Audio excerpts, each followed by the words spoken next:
This happened to my brother and I back when we were both kids in 2008. I'm a female, and I remember this just briefly, but I'll try my best to explain my story in full detail as best as possible. I was 10 and my brother was 7.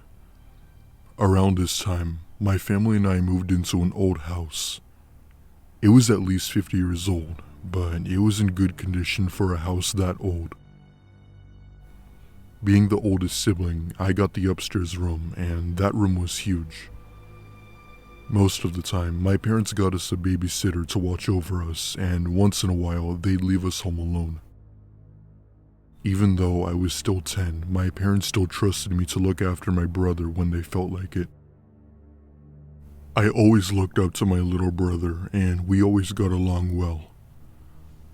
I'd also like to add that my brother has autism and sometimes gets frightened easily. This will be important in this story later. One day, our parents were going out for their 41st anniversary, and they had left me to tend to my brother until they came back. With them being married for over 40 years, I knew it would take them a while as they would always stay out late. For the first hour or so, my brother and I were watching SpongeBob on the TV, laughing together like most siblings do. Then, at around 6 p.m., I go to the kitchen to make us a snack when I hear a noise coming from our den. We have a door in the kitchen that leads right down into the den, so I could hear it loud and clear. It sounded like something down there fell over. At first, I thought that it could have been our laundry being done, but we keep a weekly schedule and plan out what day we were doing our laundry, and today wasn't one of them. I walk past the door in confusion and go upstairs to give my little brother his snack, when I hear the same noise once again. Not wanting to scare my little brother, I tell him that I'll be right back and to stay put. I'm quietly going down the stairs until I reach the door that leads into the den and put my ear to it. Over the sound of our AC, I thought I could hear footsteps coming up the stairs. My blood ran cold, and I tiptoed back upstairs to my room and turned off the TV and told my brother to be quiet. He gives me a confused look and asks why, and I tell him that I needed him to cooperate and that I heard something down in the den. He looks at me, wide-eyed, and sits down on my bed fidgeting. This is something that's common in people with autism. I go out of my room and look down the stairs, and what I saw chilled me to the bone. There was a man I had never seen before walking around our living room looking for things. He was holding a miniature axe. However, I didn't see his face as part of the ceiling had blocked my view. I go back into the room and close the door and see if I could exit the room through the window. Yes, we were on the second floor, but my dad had been working on the roof and a ladder had been placed right in front of the window. However, the window wouldn't budge. As I said before, this house was old, which means that these windows haven't been opened in years. It was at this point when I noticed my brother was tearing up. He wasn't wailing like most kids would do, but I could tell that he was just as scared as I was. All of a sudden, I hear the man coming up the stairs slowly. There was no point in hiding now. He knew we were here. What happened next is what I believe to be a miracle from God. I could hear police sirens coming toward our house in the distance, and I then hear the man running back down the stairs and out the back door. The police had entered our house, and my brother and I came out of the room sobbing in front of the officers. After the whole ordeal, we finally got some answers. Turns out, a neighbor had seen this man get into our house with a key. However, the man was never caught. He got away with it scot-free. We had since moved out of that house a month later due to the constant paranoia, as we still had a fear of being watched. I still have questions to this whole ordeal. How did he get a key? Why was he in our house? And what would he have done to us had the police showed up any later? It still gives me chills till this day.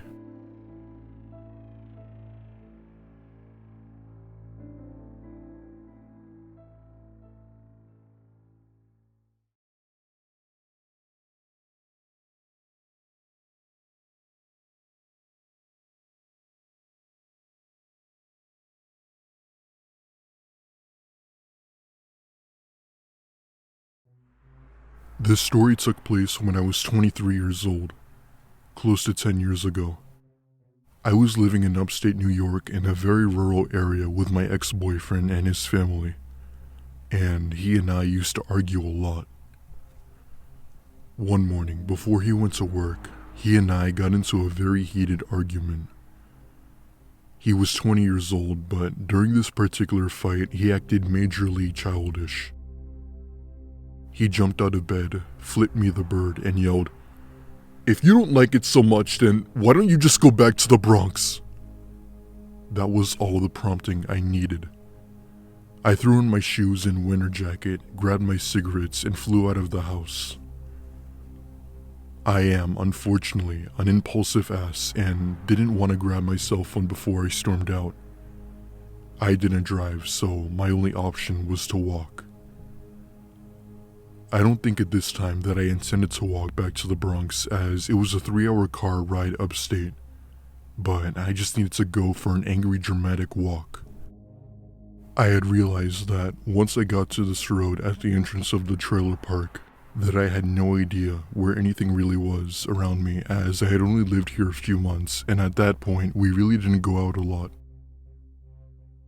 I banked left and just walked and walked where I knew civilization was. I found myself walking alongside a very busy stretch of road, with 18-wheelers flying by, spraying me with slushy snow and soaking my shoes. I saw my then boyfriend driving by on his way to work, and he sped up as he drove past me, evidently still angry about our fight. I thought for sure he was going to turn around at some point, but he never came back. I pressed on, deciding instead to try and walk to my best friend's mother's house, which I knew was going to be in the same town. It started to snow, and I was losing momentum. I passed by a VFW where a pickup truck was parked in the driveway. It wasn't until I had passed it that I even realized that the driver was in the front seat. He called out to me, "Hey, honey, do you need help?" My stomach turned, realizing I would have to accept the stranger's offer. I approached his truck slowly and tried to weigh out my options. He was a clean-cut, seemingly normal older white guy. Gray hair, greenish blue eyes, and just your average guy. I jokingly blurted out, "Are you a good guy or a bad guy?" and cringed myself for asking such a dumb question. He answered, "I'm a good guy. I wouldn't tell you if I was a bad guy." I ignored the bells going off in my head and got in the front seat with him. As we drove, I realized I had no clue where my friend's mom actually lived. I knew the name of the road she lived on, but it spanned a good distance, so it wasn't very helpful in terms of finding my destination. I asked to borrow his cell phone so I could try calling my best friend to ask her where I was going. I called her 3 times and she didn't answer because she didn't recognize the number. Then I started to feel hopeless. After a few minutes, he asked me where I was from and why I was out in the middle of nowhere in the snow wearing pajamas. I explained that I was originally from the Bronx and that I had gotten into a fight with my boyfriend. He paused and said, "Hey, you wouldn't be interested in making a little money, would you?" I chuckled nervously and said, "Oh, no, but thanks though." He responded with, "Well, I just figured since you said you were from the Bronx," and trailed off, realizing at that point that I was almost definitely in deep shit. I muttered, "Oh, sure." He eyed me up and down and laughed to himself before sneering. "Sure, sure," she says. I started to panic big time, but I knew I couldn't show my fear. I scoured the scenery for a pillowy snowbank that I could landfill in if I leaped out of the truck to no avail. Now, I'll never know why, but it was at this point that he decided to ask me who I was going to see. I quickly blurted out one of my best friend's mom's name and her husband's full name. He instantly perked up and explained that he knew the husband and how they used to snowmobile together 20 years ago. I felt the greatest wave of relief when he explained that he knew exactly where his old buddy lived. When we finally pulled up to that big yellow house, it was like arriving to the promised land. I sheepishly asked his name. "Steve," he said, and he then asked mine. I gave him a fake name and spat out a lie and said thank you and ran as fast as I could from his truck to the porch. I crashed through the front door and locked it behind me, and immediately started crying and running through the house trying to find my friend's mom.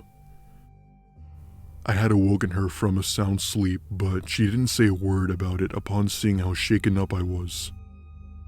Once I knew I was safe with her, I explained everything. The fight, the fleeing, the weird guy and his sexual proposition, and she listened, horrified and curious at the same time.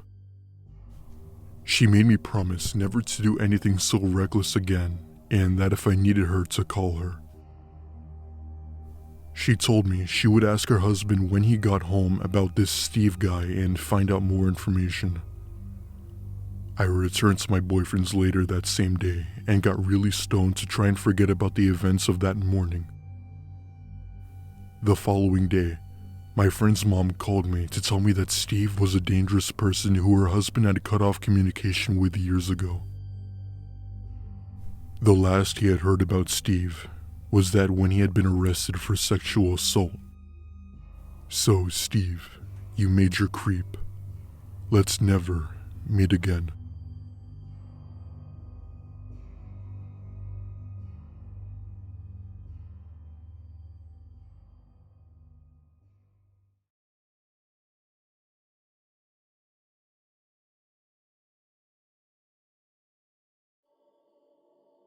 When I was 22 years old, I attended college for my business major outside of Manhattan.